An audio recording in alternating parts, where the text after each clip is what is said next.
I was given irrefutable evidence that the God of the Bible was real, would I become a Christian? Don't worry, I already know the answer. For this atheist and the majority of the atheists that'll see this video, you're going to say no. Which is absolutely baffling to me because it only reveals that your answer is not rooted in a desire for what is actually true, but in something else based in your own feelings. God of the Bible demands worship, and I feel like any entity that demands worship is not worthy of being worshipped. And this answer is based solely out of this person's feelings. It doesn't actually logically follow that just because someone demands something that they're not worthy of it.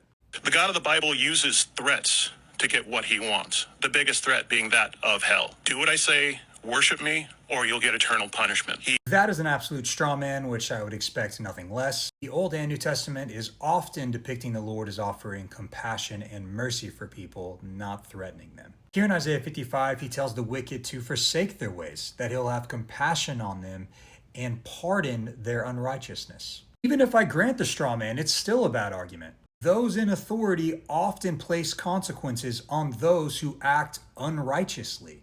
It's like saying the government is threatening us just because there's laws in place. If God is the ultimate governing authority, we should expect that he would place laws on humanity and consequences for breaking those laws.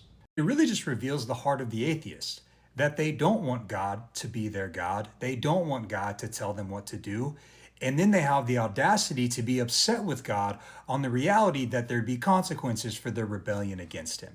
He talks about women cannot be in positions of authority. No woman is allowed to hold authority over a man or teach. God of the Bible discourages knowledge. Faith in itself is that denial of achieving knowledge. The God of the Bible leads by command. He has an entire book full of his commands that says what you should do, what you shouldn't do, how you should treat certain people, how you can take other people and make them your slaves, how you can kill other people simply because they don't believe what you believe. This is simply a rhetorical tactic called gish galloping. It's just going to list off so many things that someone can't actually address all of them. And the funny part is this is why the new atheist movement is actually dying.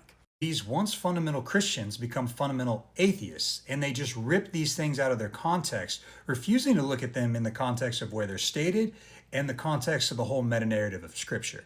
Because God's ideal for humanity, both in the garden in Genesis and at the end of time, is for all humans to be equal. No sexism, no slavery, nothing of the sort. We live in a broken world with a broken past of broken people, and God over time has been redeeming that.